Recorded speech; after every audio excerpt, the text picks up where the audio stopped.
ParaPass is Para's new streamlined onboarding tool, helping you earn more by unlocking new, long-term work opportunities in your area, and offering you a simplified and fast-track sign-up and onboarding process. With ParaPass, you get exclusive access to local opportunities. Para drivers are the first to be notified of new partner onboarding opportunities in their area. These gigs range from long-term full-time opportunities to extra work you can use to fill in downtime between your main platform work peak hours. You'll also get one-click simplified sign-up process. Sign up for multiple gigs at once. Once you've created your Para profile, you can use this to easily sign up for partner gigs without entering your information over and over again. ParaPass opportunities come with expedited onboarding. With ParaPass, you skip the line and just complete the onboarding essentials. A fast-tracked onboarding means you can start earning even sooner. Finally, you can manage all of your work in one place. When you complete your Para profile and onboard with ParaPass, you'll have early access to Para's new app integrations, meaning you not only have more work, you can manage it all in one place. To qualify for ParaPass and unlock these exciting opportunities, simply complete your Para profile. Once everything is verified, you're given the master key. We'll be sending you local opportunities so you can sign up right away. It's that easy. So complete your profile today. Hey. What's up, everybody? What's up, Bud Soda? What's up, Josh? See you guys in there. Bud Soda, hopefully. Yeah, the main push right now would be Parapulse. It's changed a few times, and we're going to be talking about it tomorrow on the Thursday live on the the Gig App Podcast by Para. That's its name now. It's on audio podcast. It's on the Para Facebook group. It's on dual streaming on YouTube and a couple other things. But check. What we really need is people to just connect an account or two or whatever you feel comfortable doing, because the more we can crowdsource, the better the stats are. I'm looking in my market, and I've watched it grow pretty big. I've also been, it's a little easier for me. I've got these little square Para cards that I hand out, and we're looking at getting some of those to you guys too as well, with some kind of perk or maybe like a number on the back and do a drawing. We're going to be talking about a bunch of Parapulse stuff tomorrow specifically, because even though there's a ton of other stuff going on in the Para app, Parapulse is a big thing. So what's up, Carnifage? Hey, Traveler. And what's up, Giggity? My UE credentials won't stay up. Yeah, that's a good point, Giggity. So, yeah, it's almost like the old days of when DoorDash, before they ended the tip transparency, when they would just log you out of Para and it was making people worried or whatnot. The UE is, I don't know if it's just being updated. Again, this is the engineering tech team side of things, but I do interface with them enough to usually have a good grasp on it. All I can tell you is that you're not the only one. It's actually pretty common. UE is either, is it logging you out? I think that's what it does. And then you just have to reconnect it. But, anyway, it's being fixed, and we'll talk about that tomorrow too, because it actually does tie into some things we're doing. Speaking of which, tomorrow night is the roundtable. So Para live tomorrow at 7 p.m. Eastern. And then 9 p.m. Eastern is the roundtable. The week after, December 21st, is the holiday roundtable party that we always usually try and do one. And so again, 9 Eastern that next week, there will be a Para Live too. The Para Lives continue, but the January 28th or December 28th and January 4th, there will be no live roundtable. However, as always, I'll have a couple pieces there. But between not tomorrow, but the week after, when we do the game show type giveaway one, and it's going to be a lot of fun, guys. But after that, we won't be the next week or the next week. So we will be back on January 11th. So just wanted to make that clear. And we have a lot of stuff going on with the Para stuff. And in fact, let me just see if I can quickly throw up something for you guys, because I wanted you guys to see actually what we do have going on. Wait, why do I not have it in here? I do have this. Maybe this will help.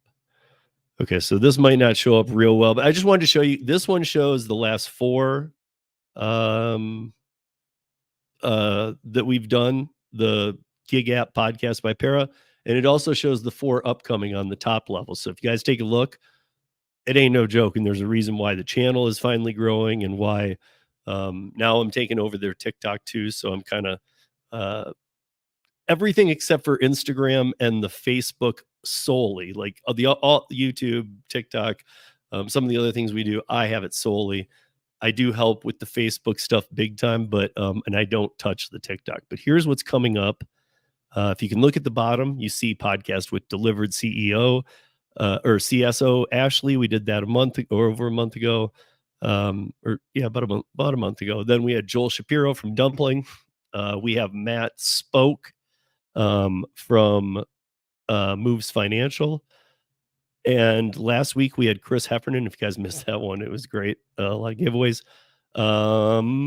This week we have David and I talking about Parapulse. Next week we have the CEO of Maestro.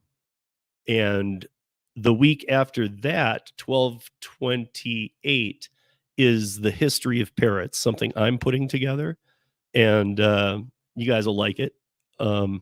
And then January 4th, we have CEO from Fewer Rides, Free Rides. And then on January 11th, we have the CEO of Curri, Matt Lafferty. And on January 18th, we have the CEO of Gridwise, Ryan Green. So we got a lot of good things coming up, man. A lot of good things. And tomorrow night on the roundtable, we do have this going. DoorDash, tipping removed in more markets ahead of 2024 legislation. Is this a misprint? No. Nope. DoorDash is already taking the New York model. They're trying to push it down some other markets' throats. So it might be rolling out in your market here before the new year, like here in the next week, because all the legislation is looking around like February and stuff. But we're going to get into some of this. Let's see. One of the things I want to talk about today was my ride to Utah. I want to talk about some of the just saddest. And I feel like they're trying to like make an improvement, but it's so minute. Because I'm trying, guys. I think I told you, or if I don't even know what live stream was on, I said, I'm just trying to get 3 to 5 in December, 3 to 5 deliveries, couriers, whatever the app is, on any app that I want to keep in the new year. There's no rhyme or reason to that. So you guys don't have to think, oh, wait, if I don't, I'm going to be deactivated. No. This is just my personal thing. It's like Instacart. I'm going to tell you guys, I only used it 3 times this year, but I opened it almost not daily. And a lot of times it's just to see how bad the offers are. So, but I mean, there are times when I'm literally just have a little downtime. I open it, I leave it open, see what happens, but I've only taken 3 this year. Now I'm trying to say, okay, take 3 in December at least. And if I can't take 3, I don't think I'm going to keep the apps anymore. I'm not going to call them up and tell them to, deactivate me, but I might actually remove them from my phone for a little bit. And just as a, look, so when I'm looking, I'm only looking at apps I use. I can always reload it back into my phone, but why? When I see them all there, I'm always like, oh, I can turn all these on. I'm trying to readjust my mind. Let's only work what works. And things like DoorDash, that'll stay in there. Uber Eats will. They don't make me a lot of money. I can't do what some of you guys can do on those, but I do have apps that make me a lot of money that other people can't do. And I am working over the Christmas break. I'm going to be doing a lot of snowboarding, a lot of backcountry, and I am also doing a little. I'm basically doing a little testing because I want to see all of these apps, like Grubhub when they did the nationwide offboarding this summer. I think we all remember that.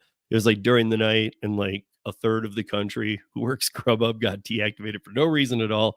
All you had to do was call them and just go, "What?" And they're like, "Oh yeah, that was our problem. Sorry." And they reactivated you in most cases.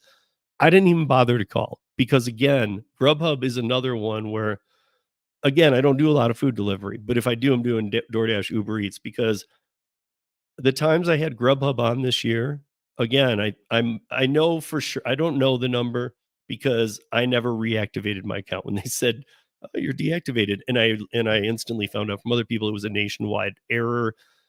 Was it though, or were they just trying to thin the herd before the new legislation next year?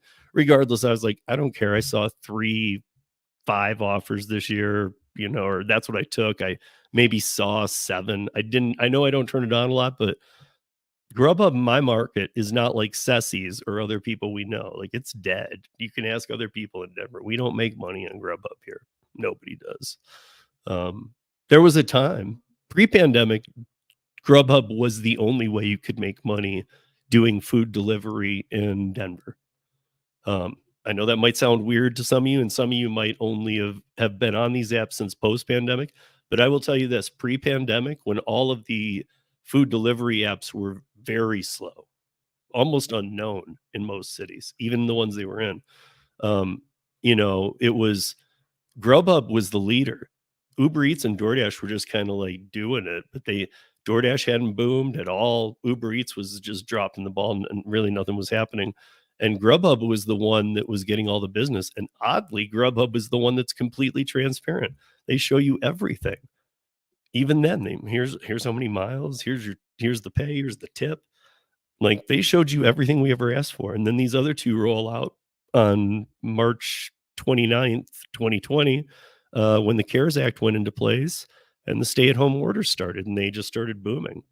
And they went to a totally different route. Uber stayed kind of Uber, not not not not completely ethical, but at the same time, not completely ethical, but not DoorDash. We got to remember, look, not only what I'm not even talking about what DoorDash is doing right now. We talked about that last week. Talked about it in 13 minutes this weekend, to give you guys the real insights to it. But look, don't forget that DoorDash twice was caught stealing tips. Now, remember that during those times, they were paying Dashers a little bit different. And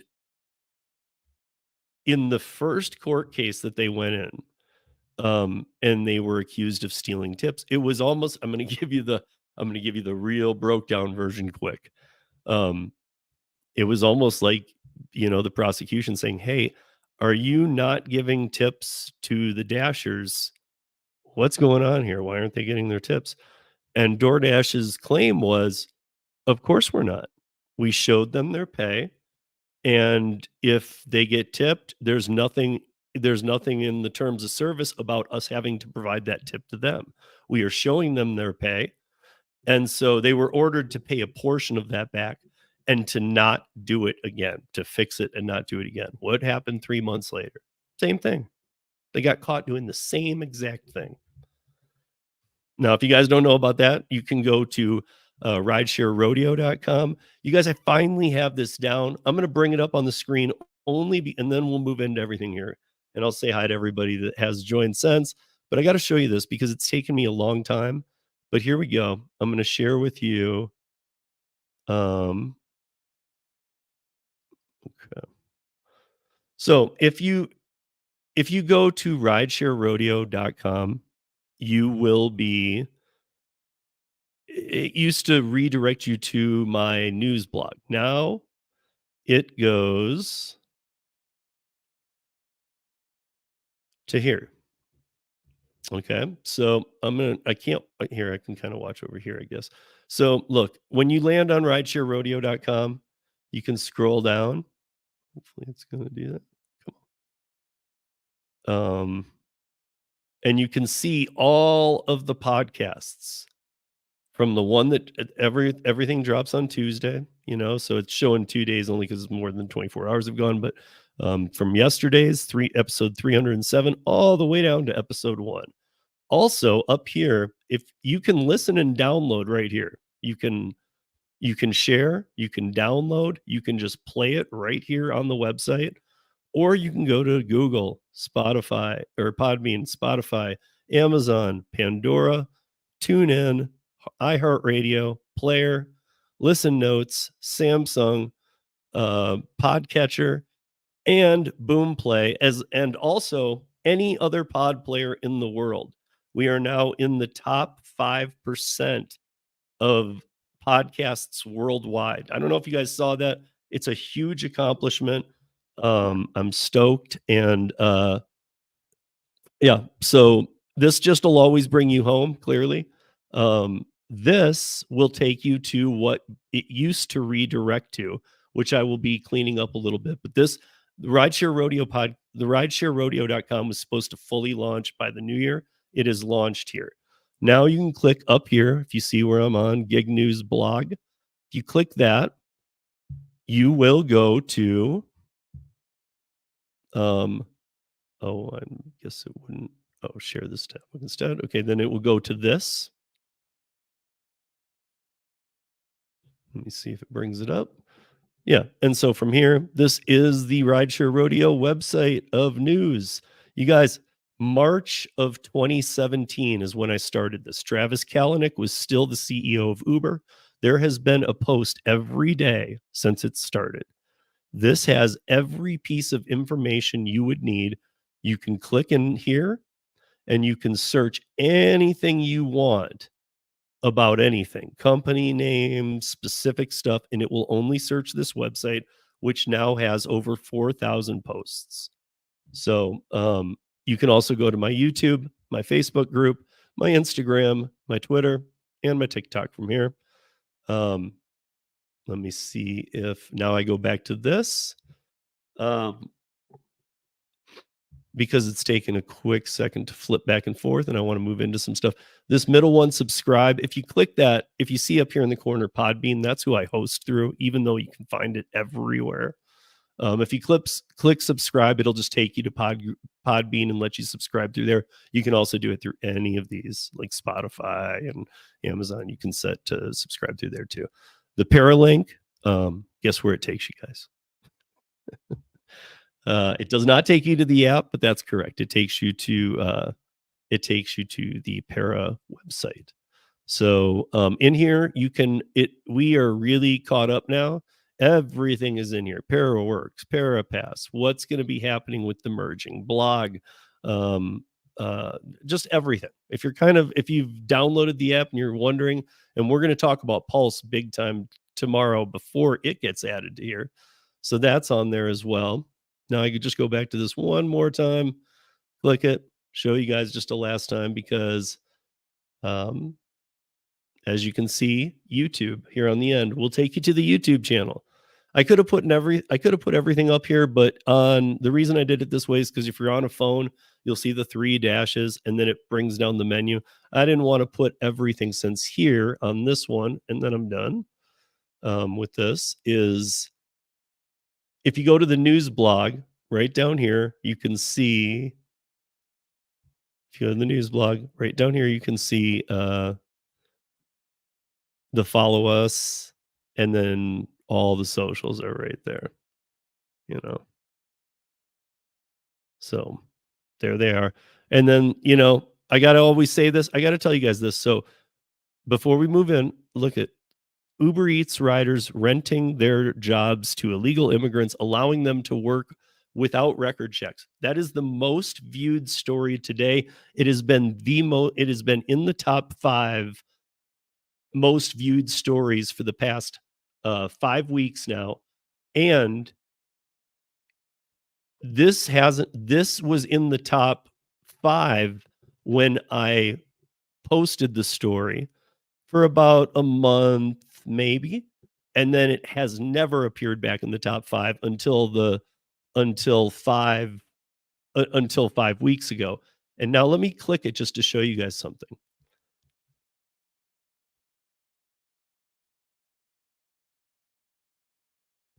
So hopefully it's going to it. Yeah. So Uber Eats riders are renting their jobs to illegal immigrants, allowing them to work without record checks. Let's look at when this was.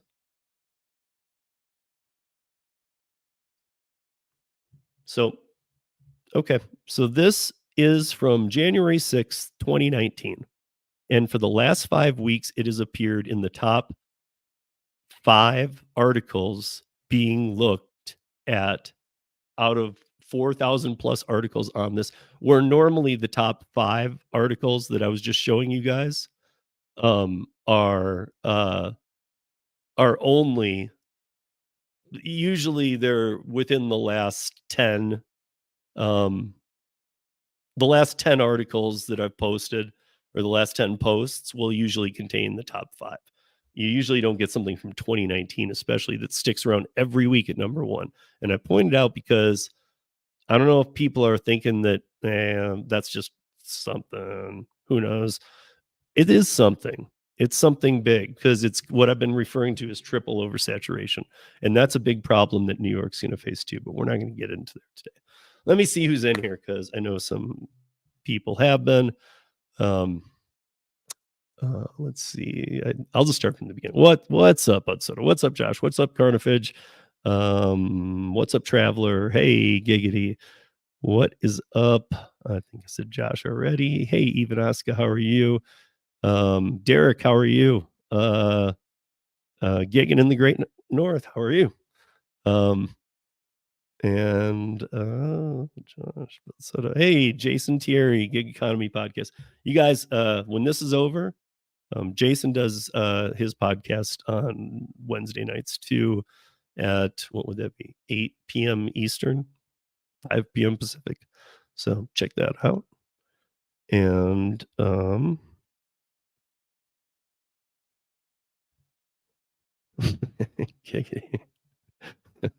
no, I don't. They're right on the website, dumbass.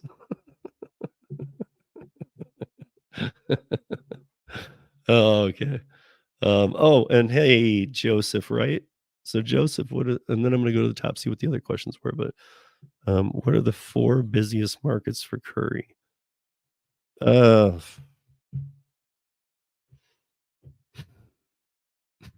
I mean, look at. I'm actually gonna maybe even include mine. I know which ones are popping. I have a lot of data on it. I just know I know San Francisco is not one. Um, LA does better than San Francisco, and even it's not one, but it's a big one. Dallas is huge. Um, Seattle's huge. Uh, Denver's huge. Um, Boston is huge. And I mean, there's so many huge ones. I'm just trying to make sure I'm really getting the ones that are just off the hook. Since you said, or did you say 4? Did I get them? Or okay, I got them. And I'm not even sure those are the top 4, but I could probably tell you the top 20. And I could probably even turn that top 20 into the top 10 that I know, and you could pick it apart. But those would be my guesses. Those are extremely good Curri markets. I do know a handful of others though, and now I'm even thinking of even more. So, hey, what's up, Joe? Okay, so let me see what we got in here for questions so far. By the way, guys, if you don't know, I took a long haul yesterday, or I'm sorry, I'm losing track of days. On when did it leave? Monday? Wednesday. Yeah, so I left Monday at 11 a.m. Denver to Richfield, Utah. Denver to Richfield, Utah was just under 7 hours. The round trip was 917 miles. But so it was about 7 hours there. I drove there. I drove and I had 250 pounds of die cast. I think they were, just something for a company. They were like their logo in different sizes. So I think they could put different things into the die cast to make it happen. But so it was a hot shot delivery to Richfield, Utah and back. And I went all the way there. And then it's from Richfield back to the Colorado border, Grand Junction. It's about 3 hours. So 7, 3, stopped a little bit. That's 10 hours. And I stopped and stayed with a couple friends that I had not seen in a while in Grand Junction for a few hours, had dinner, had some wine, and then got up the next morning, drove the rest of the way home, was back 24 hours the whole cycle. And that was $800. And it was 900 miles I get to write off. I did a live stream going up the mountain all the way to the Vale Pass, which is where you start losing reception a little bit. And I was shocked to see how many people were having to think about, would I take that? So I guess I ask all of you, would you take that? If tomorrow it was a scheduled, you got in earlier than today, even if you're not like me and don't have a go bag ready. If you saw 900 miles or 450 miles one way, so you're going to be driving 900 round trip, and no bud soda, there's no stacking coming back. There's barely any DoorDash zones. You are in the desert, and I will give you an example of this. There's even places where like you usually have to go 100 miles to the next gas station stop in Utah. It's pretty desert. But so I had to hit a rest area, and it was basically just truckers because it's not summer. There's not people out traveling through Utah. And I went up to the bathroom. It was a smaller little place, and I opened the door, and it was like a 3-stall for the men, and then on the other side for the women, and 2 sinks. And then it had one of those old radiant heaters, the kind where you turn it and it's like steam, which kind of weirded me out because I've been through Utah so many times. I've really never seen that. I didn't know. I was like, why would you want this? But so anyways, there was like this radiant steam heater in there, and it was really warm in the bathroom. And I looked as I came in, I looked and I'm very used to, through hiking backcountry, the stuff I do here in Colorado, I'm very used to encounters like this. But usually there's a noise, and usually they bounce before you get to them because they feel your vibrations. But as I walk in, I see a rattler curled up underneath that radiator, pushing his back up against it because he was so cold. And the radiator looked like, I didn't go over and touch it clearly, but looked like it was steaming hot. It was like wet hot. And so he's pushing his back up against it. When I first came in, I saw him and I was like, oh shit. And then his eyes slowly opened. Usually when, I don't know if you guys have experienced seeing a rattler in person, when I'm hiking and they're on the trail or something, one of 2 things happens. Their tail goes boom immediately and goes for a while, or it goes to like a 45-degree angle and he goes just like 2 or 3 times. But one or the other always happens. This guy didn't. He looked so lazy. It was almost comical. So he was under there curled and his eyes opened, and he looked at me, and I felt like he was giving me a look of, dude, it's cool. Go to the bathroom. I'm not going to hurt you. I'm not moving. I'm freezing. And it was very cold out in the desert. But I was like, no, thanks. Walked back out the door, and I pissed on the building. So hey, I can deal with these type things, but I'm not going to push my limits.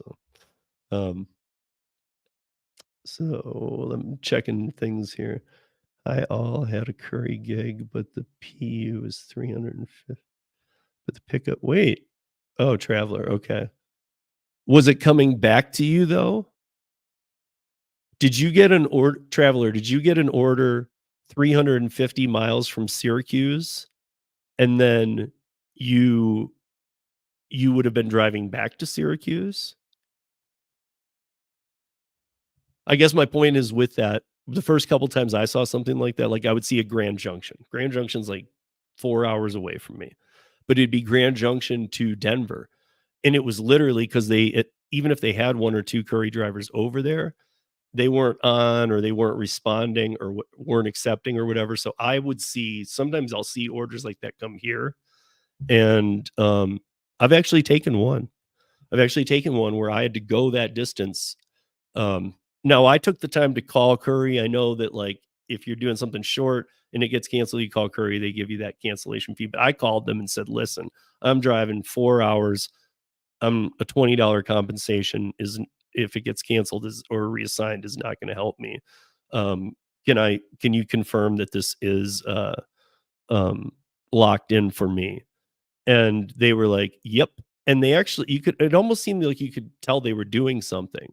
So I don't know if that's, maybe I should even ask Jesse or somebody else on the team, because maybe that's even something you should do. Now, that's just something intuitively I thought to do, because I'm like, I'm not driving all that way, and I get halfway and they're like, oh, he's so slow, he's not gonna make it before we close. I'm gonna assign it to another driver. No, no, no, no. Because that $30 wouldn't do me any good then. But I guess I would say in those type cases, um, make sure that you do call if you're going to get something far away. Now, if you're taking it far away and you're picking it up local, no worries. Example, when I did this Utah one, I called ahead because it said I couldn't pick it up till the following morning at 11 a.m.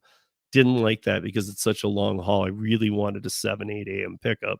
And I called the day before. I've done this before too. And actually, once it actually helped. But I said, is there any way I can get it first thing tomorrow when you guys open? And she said, unfortunately, this one will be ready exactly at 11. So I was like, okay, no problem.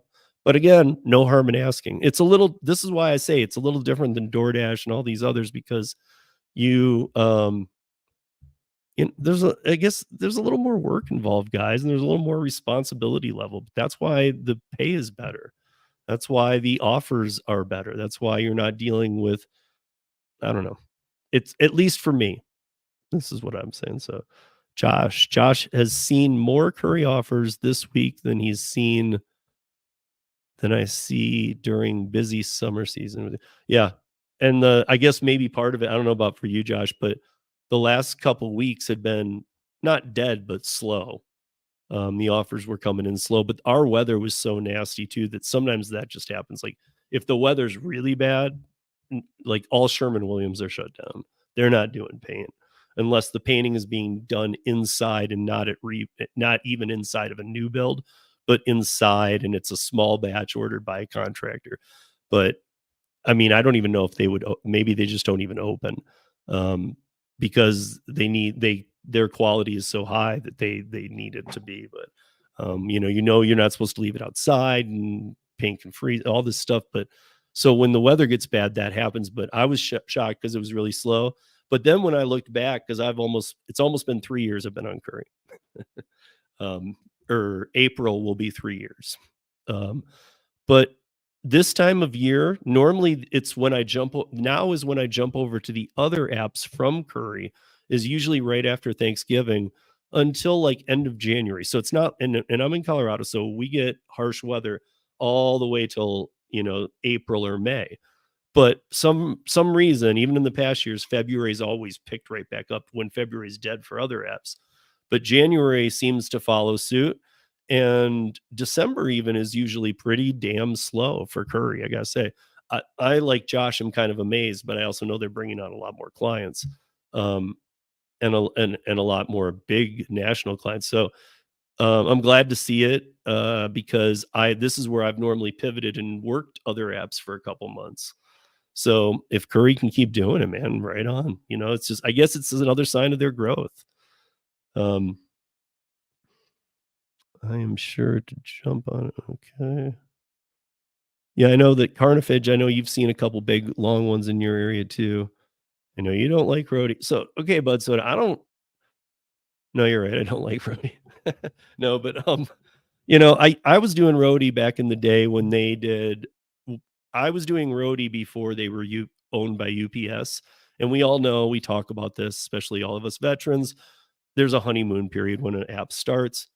Hey, we pay a ton, and then they tower off. We all know the reason. The reason is they have to oversaturate the market with drivers, so that there's enough drivers in case some quit once the pay declines, or in case volume increases, whichever happens first. They need to have an oversaturation. That's a beginning thing. But I was doing Roadie when the pay was great, so I don't have a beef with them. But since they went to UPS, and I honestly thought that might be one of the mergers that might not have hurt the pay too much, because I was like, UPS is using Roadie drivers, which they now own the Roadie, so it means they're using that to make sure that everything is getting out, which has always been a problem. The schematics of actually making sure all packages get out. Like if you have a sick driver or a truck breaks down or something, how are you going to do that? They get it back to a facility and they start getting it out, but it's tough. And sometimes that's why we've seen those, 2 a.m. deliveries before it was a thing on Amazon. But I think that was their acquisition made sense to me. And I'm like, maybe it still will pay good. I swear it was like they almost were like, hey, you already had the honeymoon period with Roadie. So almost from day one, when UPS took them over, it was incredible how fast it declined. And now it's just, I mean, I don't know. Now it's next to a nonprofit in many respects. In many respects, I know that you had a $39 yesterday. I don't have all the details on it or whatever.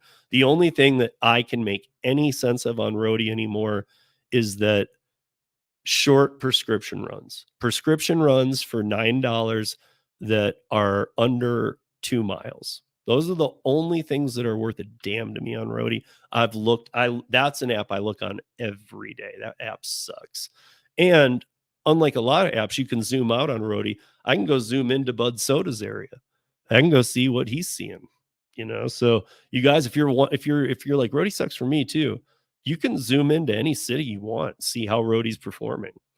And I think you won't be as offended because we know some markets are better with some apps than others.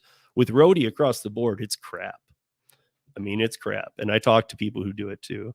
And even the people who really have been doing a lot of it, they're not even stoked anymore. They're at a point of like, hey man, we've been taking a lot, but this is crazy.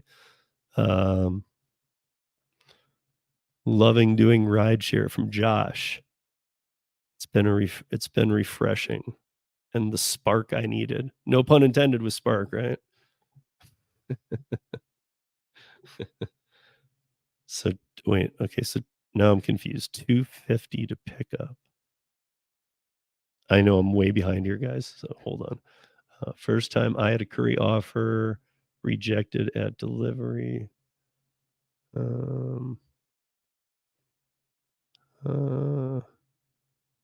have 87. No. Okay, you guys are talking about something I must have missed.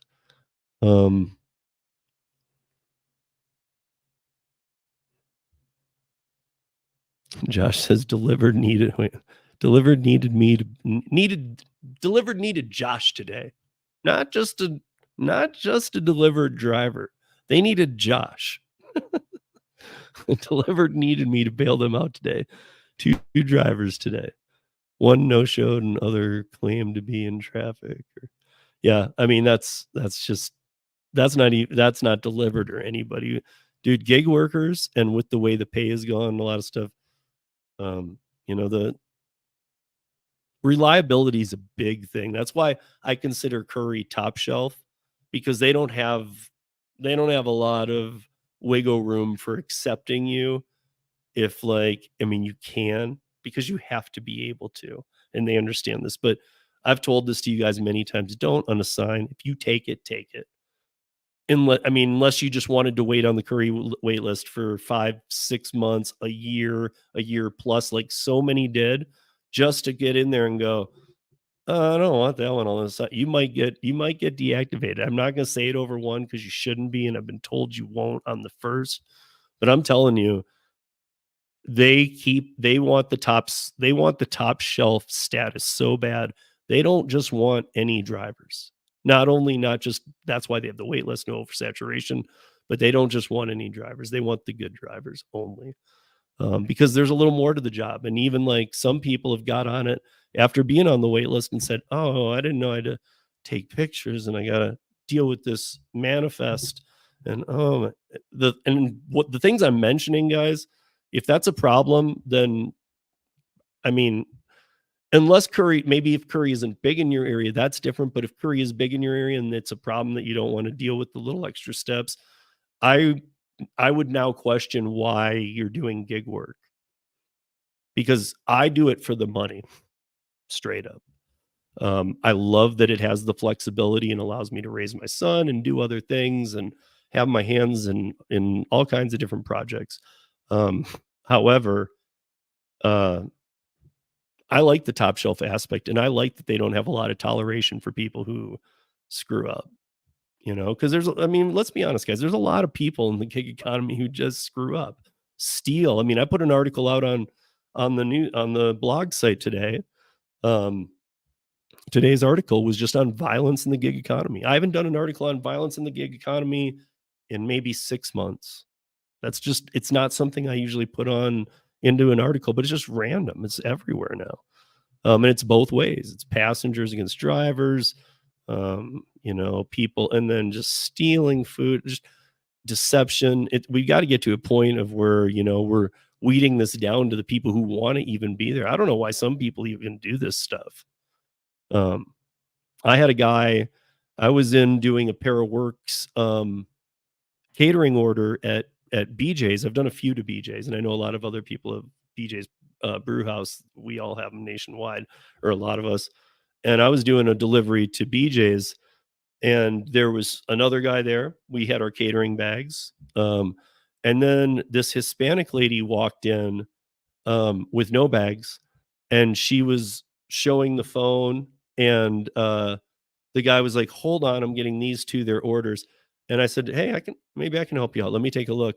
And I took a look at the phone. Okay, problem number 1, it wasn't her. It was a man's name on the account, not the order that she was picking up. It was a man's name on the account. And she was like, she didn't speak any English at all. She had no catering bags, and I was like, I picked up the catering bag. I'm like, you need this to pay. These are big orders. And she was confused. And then he brought out my order, and he was starting to fill the other guys. And as he started, he said, "Let me see your phone." And he said, he goes, "You're going to need," and he told her, he's like, "Do you have, where are your bags?" He's like, "You're going to need like 3 hot bags for this big ones." And she was like, "No hablo." And I'm just going, this is kind of, I mean, she seemed very nice, but this concerned me that she was an illegal account. Exactly what we hear about. I mean, and it wouldn't be shocking. I mean, it's not like with this 6 million illegal, 4 million illegal accounts out there. Of course, all of us are probably running into them. We just don't know who a lot of them are. Customer had ordered 25-pound bags. Okay, I don't know.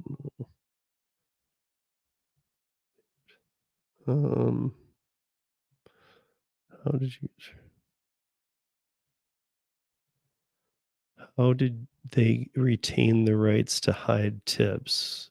It's beyond me. That must be, you guys must be doing something. I'm so far behind. Let me just try and scroll through and catch up. Multiple times a week, tipping. Okay. I'm just kind of looking for questions if you had any about anything, but I see you guys are as always are having your own conversation, which is great. I'm just making sure that if you don't mind, please, you didn't say how the San Francisco Bay Area market compared. I know Detroit is weak. So I'm from Michigan first, Joseph. And let's play DoorDash Joe. He lives in Detroit too. Detroit isn't weak, it's where you are. Detroit is very heavy in drivers though. So even if you aren't on a wait list and they've pulled you off and you are on the Curri app in Detroit, you might not be getting a lot, because if a lot of those performance drivers who have 5-star ratings, and I don't even know, have you taken 5 deliveries? Because I always say, I like to make sure that we talk about this once in a while just to remind you, but there's 3 factors in getting an order from Curri. First is proximity to the pickup. Second is your vehicle size. And third is your driver score. And you don't have a driver score until you complete your 5th Curri. So think about that. If 3 or 4 people want that gig and 3 of them have a driver score and you don't, they all have 100% score to qualify and be in the pool of selection. You have a 66%. So you're not even in the pool of selection. So the thing I tell everybody is just grab the first 5. You cannot like that idea. I don't care. I'm just telling you how to get the real offers quick. Grab the first 5. Just grab them. And yeah, like Josh said, first of all, guys, I mean, Josh actually, I remember was in the was in the live chat, I think, when I was driving up to Vale Pass and I was doing this, and he saw some of the people kind of going, and Josh was like, all day I do it. And that's how I felt too. I was even thinking, dude, without the write-off, I'd still do it. I mean, 900 miles for $800. I mean, I was home 24 hours from the time I left my house. I was home 24 hours later. I got to spend the night at friend's house that I never get to see, who lived 4 hours away. It was right on the way. They made me dinner, had a little wine, got some good sleep in an extra bedroom, woke up, drove the rest of the way home, only another 4 hours. So, I mean, yes, the miles are huge, huge. I count miles on long trips like that as money. Plus it's highway miles, so they're just golden.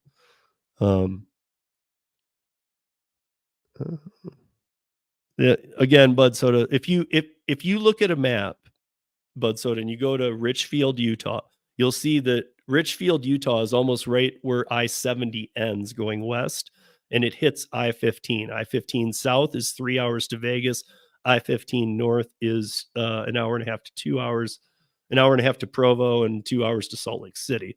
So you're kind of in the middle of nowhere. But now look at Richfield going back to Denver. You'll see 200 miles of nothing. Nothing. Maybe I think you go through Green River, but I mean that's a very small town. And it's the kind of town where, like, for instance, when I was going back, everything was closed, including the gas stations. So sometimes in Utah, if you guys have never been through some of these like really desert, a lot of you East Coasters, if you haven't been out here, sometimes it's a big spread of nothing. And you just hope on an all-night truck stop kind of thing or something, because some people are running out of gas and they actually pull over at these gas stations that are closed at Green River, and they just sleep there because there's nothing else you can do. And then they have like 2 hotels of like 40 people each. I mean, it's just very small stuff. So, but there was nothing coming back. You can look through that. You'll see that the only real opportunity I had was I was hoping that, especially spending the night in Grand Junction, I was hoping I might get something Grand Junction. So I was hoping, and I had everything on, but nothing. Billy, guys, at some point, go over to Let's Play DoorDash's channel, and watch his. In fact, Joe, you can do it, or anybody else can do it. Put a link to your Billy video. It's really funny, you guys.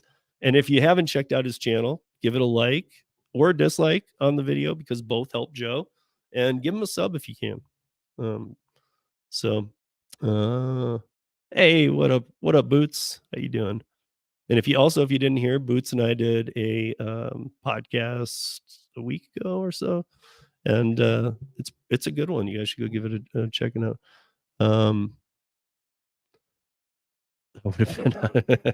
Yeah, dude, honestly, I've just had a lot of encounters with him out here. That one thing that it's kind of funny when people come out to visit is because we don't get a ton of different snakes. And if it's not a rattler out here, most likely, even if it doesn't look like an East Coast garter snake or something, it's still it basically, some of our non-harmful snakes are still look pretty wicked. I guess there's some water snakes too that you got to deal with in some places, but it's rattlers are really the big ones out here. The other big thing we have are spiders, and like my son's freak out afraid of spiders. We have, like, in our garage, I just go up with a paper towel and just kill them. Brown recluses, black widows, I just squish them. So I don't really have an issue with those. But like I said, Josh, I was out of the bathroom pretty quick. I also know, even though he was comfortable, and I've never seen one look that comfortable. Again, guys, if you're hiking in Colorado and you're going down a trail and you finish a 15-mile trail, right? And it's a single track and you don't see any snakes, you're like, I don't know what he's talking about. There was no rattlers.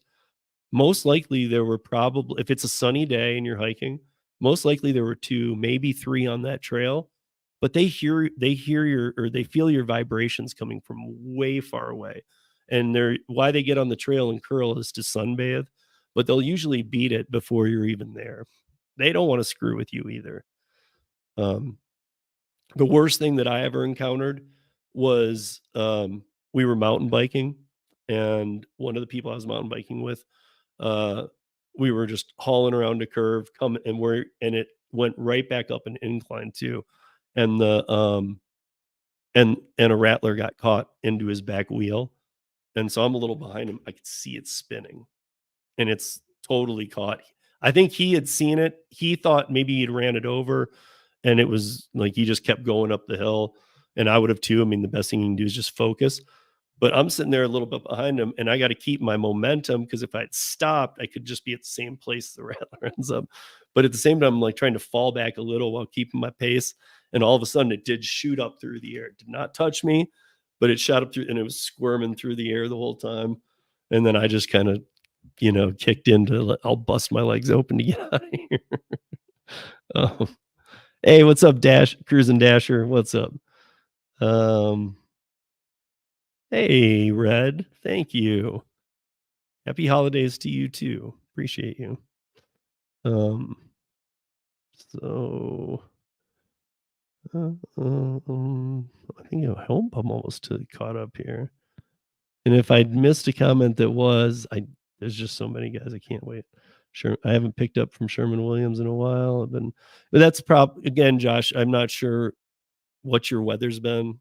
I mean, even if it's not been rain, sleet, hail, snow, it even once it's cold, Sherman Williams does die off a bit. And then like if you get the way it's worked in the past anyway, is if you get like like if it's freezing for 2 weeks, and I know Philly weather because I grew up in Michigan, Detroit, and I'm now out here in Colorado, and then you get like a week of warm up, like 50-degree, 60-degree days, you'll see Sherman Williams light up like you've never seen because all the crews go to work. Even if no matter what month it is, if they know the weather's gonna be good, they'll go and you'll just see tons. I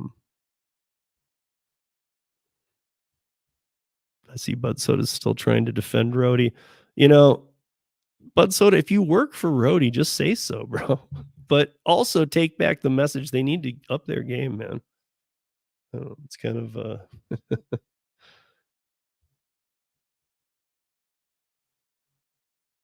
point pickup is dead. Yeah, point pickup is dead. Yeah, well, so okay, so now, but so you're talking about that was an easy cater that Hispanic lady had. I know you do, Jason. I know you do. Jason's on an app called Government Watchdog. And on January 6th, they told, no, I'm just kidding.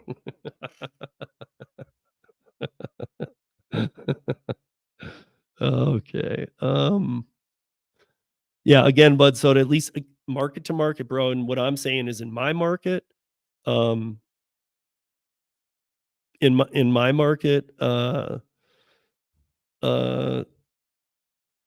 just doesn't do it, man. And the only thing that I can even make sense of, and what I will do the rest of because I've been looking for like a real Roadie run, but how I'm going to do my 3 to 5 that I'm trying to do this month and on every app I'm on, meaning the ones I don't use often, is with Roadie, I'm just going to do scripts. I don't like doing scripts, but I'm just going to do scripts anyway.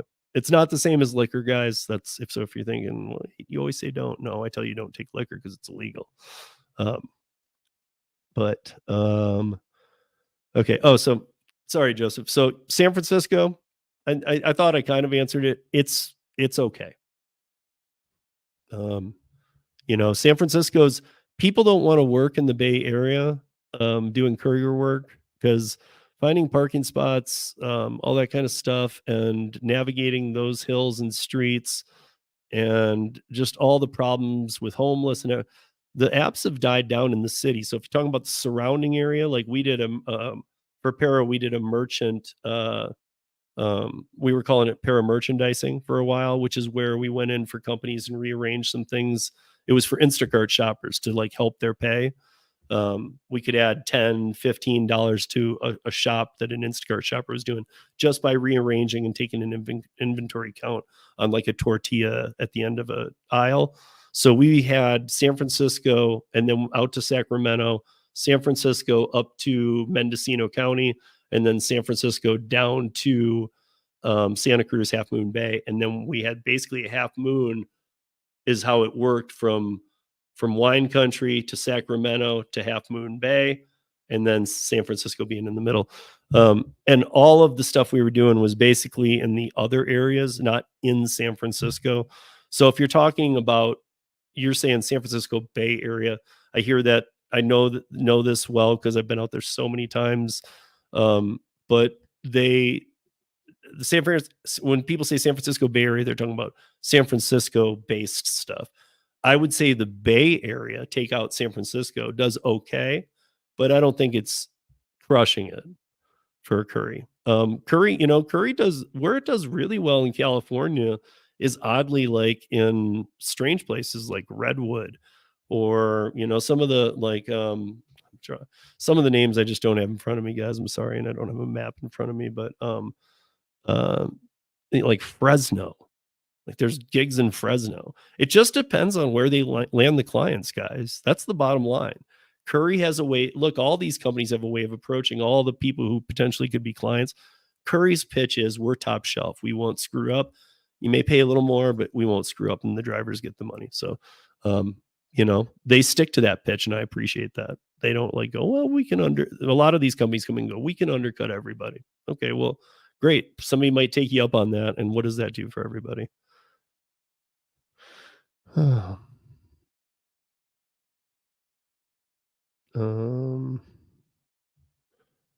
Hey, Jim.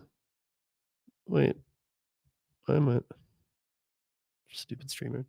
So, Jim, hopefully you know about Jason Thierry of the Gig Economy podcast because they start here in 1 minute. Yeah, okay. So he's telling. There you go. I just want to make sure that you guys connected. So,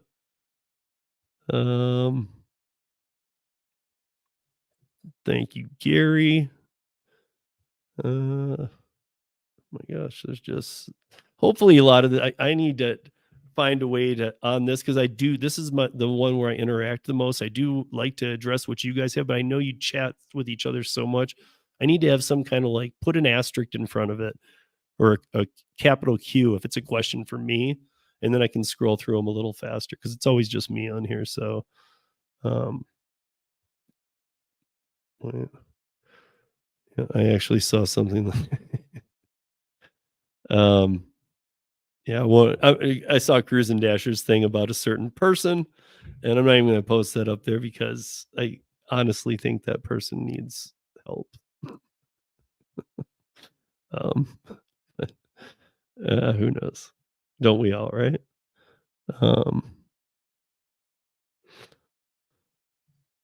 Okay, so I think I'm finally caught up. Yeah, I need to find a system that works like that. I forgot Steve was there. Oh, you guys are funny though. I'll say that, man. So that was my $800 trip. Easy. I think I put a community post out. I said, I just completed this. I said, I just need to rest for a day and then please send me another one. And I'm not kidding. Like I like that. I don't know. I know some of you guys, I actually have figured out that some of you guys do like to stay local. We've always said that, you're more likely to get into an accident. You're more everything's worse if you're just staying in neighborhoods and city streets. Highway miles are the best for your car. You get to write them all off. But I think a lot of you like staying close. And I guess my question for today's chat is if you are one of those people, is it because of your vehicle? Because that's a question I'd like to know. Is it because of your vehicle and you're concerned that you don't want to take it all the way out to Utah? Maybe it runs great, but you're a little afraid something might happen. And if it did, what would you do kind of thing? Or is it more that you just don't like going distance? Because I'm telling you, man, I don't know. For me anyway, I adapt to where the money is. I'm onboarded to the apps I'm onboarded to. And I don't play favorites with the apps. I play the apps that let me earn. because I'm out here to make money. I'm not out here to see if DoorDash will come around and ever start paying drivers well. I am part of the fight in a big way to make sure that they are paid better, all gig workers. However, I'm not going to work that damn platform very much because I can't. I've seen what it is. Yes, people can make money, and I'm not, great.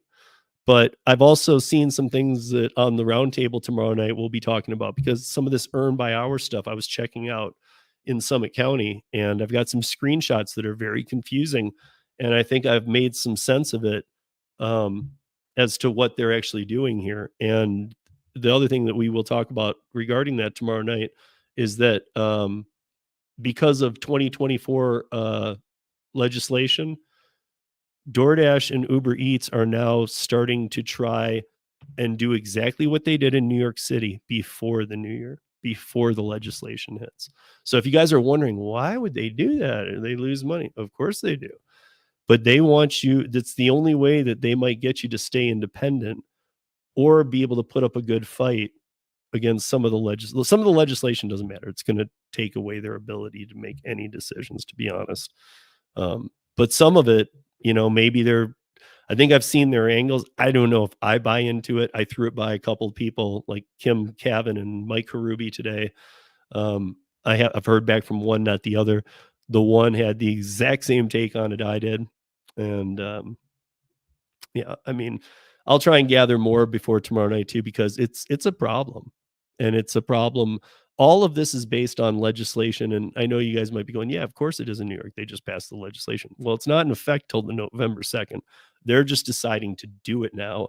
And I think there's a play there. But to be honest, I'm not talking about New York legislation. I'm talking about legislation everywhere. Not pro-act federal, but I'm talking about a lot of states making a lot of differences. Even one thing we didn't think that would happen, remember a lot of this, we were like, yeah, the blue states, they're shipping all the people from Texas there, all the immigrants that are illegal. These people are renting these accounts, and they're running them 24 hours a day with 3 different people, and none of who are on the actual account. I mean, there's so much bad, crazy stuff going on that they're shipping them to the blue states. Everybody thought, well, okay, but that affects the blue states. Well, the thing is that the other states are going to have to kind of make up that difference. But even the red states are cracking down because they know that illegals are getting this job easier than any, because they can just go on the dark web or the black market of whatever sorts, and you can buy or rent DoorDash, Uber Eats accounts. So we're dealing with oversaturation, lower orders. There's less orders on these platforms. Oversaturation is always an issue, and now we're dealing with triple oversaturation. And so all states are getting involved, which is even making some of the red states put legislation out there that we've looked at, or that I'm looking at. And to be honest, like, I've even talked to Kim Cavan about that. She understands and recognizes this problem, and it's a big problem. But we'll see. There's going to be the reason the major pushes are going to happen this next year. If you guys are wondering, it's an election cycle. You guys know that. So in November, we will be electing a new president. Regardless of how you guys vote, the current administration wants to pass this through real quick. And so any state that's thinking they want gig worker legislation is doing it right now. The problem is that they're putting the cart before the horse? Because I've always said, you never defined the app-based gig economy. You just call it independent contractorship, and it's not true independent contractorship. I can argue it's weird. I could debate either side. Are app-based gig workers independent contractors? Which, yes, they are. But I could debate the other side and win it too. Because no, they're not defined, and a lot of the companies do break some of the rules that are allotted to independent contractors. I'll give you an example. I'm an independent traditional contractor going back to 1997, doing laser lighting, staging, sound, pyrotechnics, you name it, in production, I've done it. But here's the thing is that in any independent contractor job, traditional, one thing that is for sure is you are 100%. First of all, it has to be completely transparent. Most apps don't do that. That's strike one. Another big strike is that you are allowed by IRS definitions to use all tools at your disposal that you choose, the independent contractor, to do your job. Meaning, you can choose to use Para. You can choose to use Gary's apps. You can choose to use this, that, the other. And we all know these apps say you can't use these third-party apps, but that's illegal. And I'm not kidding, guys. I mean, if you're saying it, is it illegal or is it just? It's illegal. It's illegal if they're going to call you an independent contractor. If they want to make you an employee, it's not illegal. But none of us want to be employees at all. I don't. I would never work for one of these companies as a W-2. I have much more potential and value to go out and get a different W-2 or just to go back to traditional gig economy work. And by that, I mean like lighting, lasers, other things. I had other side projects that I can do. I worked for a penny machine company, one of those things that's at everything you go to, Disney World, all these, and you can pick one of 4 designs, put a penny in, and $1 and crush the penny. And I worked for doing sales and marketing and installations for that for around the country for years. I mean, like and all these are independent contractorships because I like multiple streams of income. So it's crazy. But to be honest, they've literally, you are an independent contractor, but we've robbed you of these rights that you must have to be one. And the states are literally saying, I don't even care about the federal government anymore.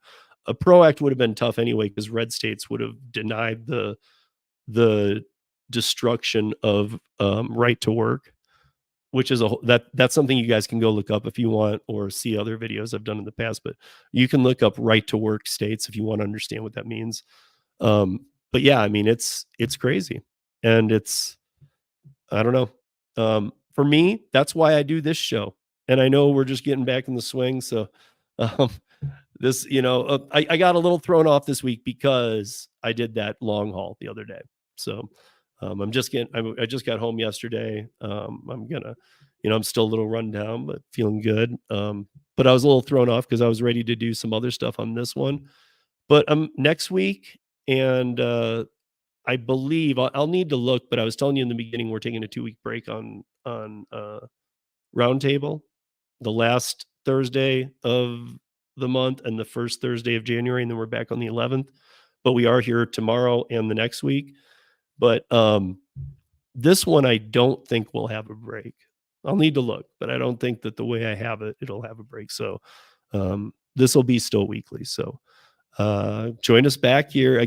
I ran over. I do like to try and buckle it right up to, first of all, the Gig Economy podcast is every other week. So this is a week, and then in 2 weeks they're back.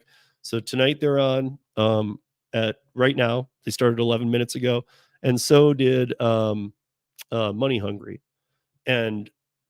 maybe Money Hungry is next week. I don't know.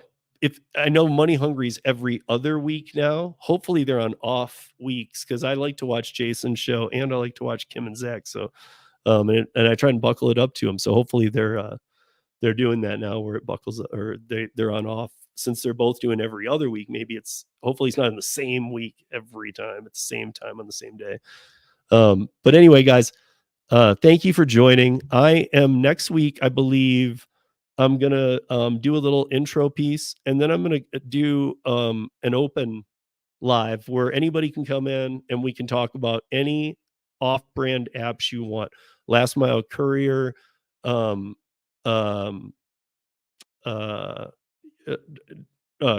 apps. And by that, I do not mean DoorDash. Do not come in here with DoorDash stories.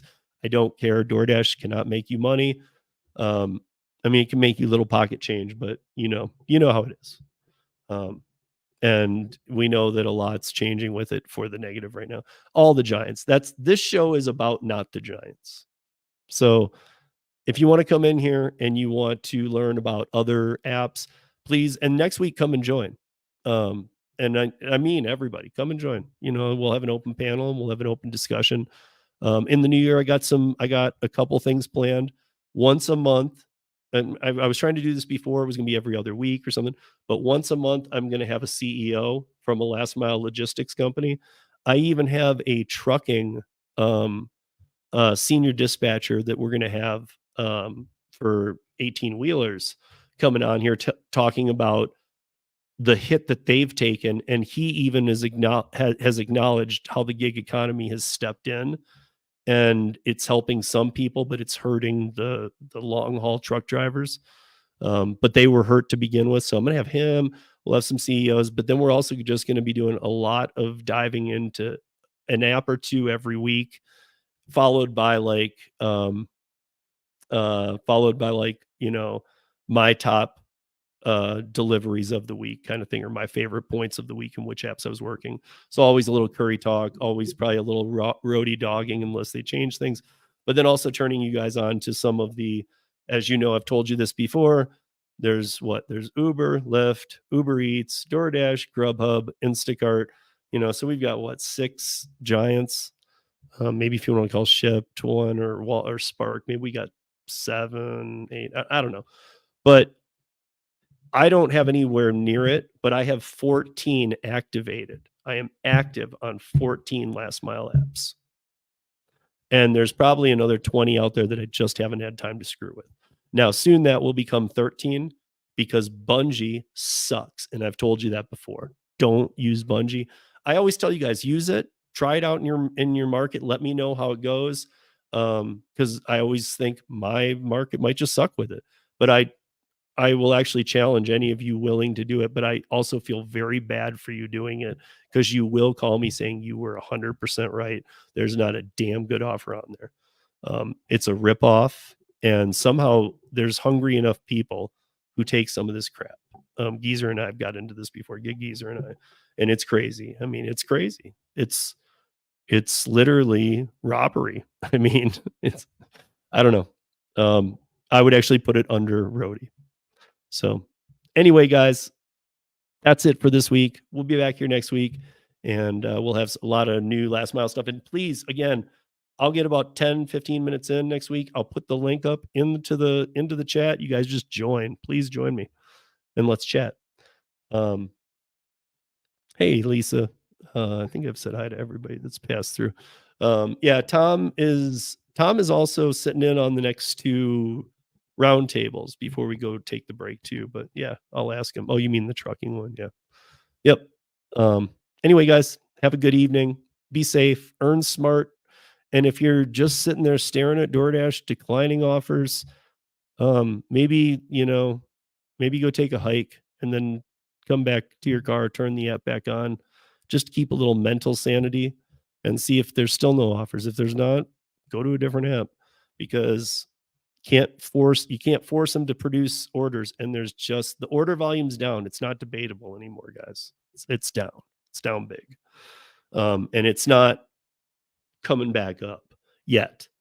I'm not saying it won't, but I'm just saying we have saturation on apps, and now we got triple oversaturation, and the orders are going down, not up. So we need a lot of things to change. And the companies don't seem to be going in the direction that they care about the customers or the drivers, which is shocking to me. So we'll see what it does. Hopefully the new year will bring good things, and hopefully even things will flip here in the next couple of weeks. People get into a little more spending mode because we all still got to have Christmas. We're all dealing with tight times. So again, be safe, earn smart. See you back here next week, and peace, y'all.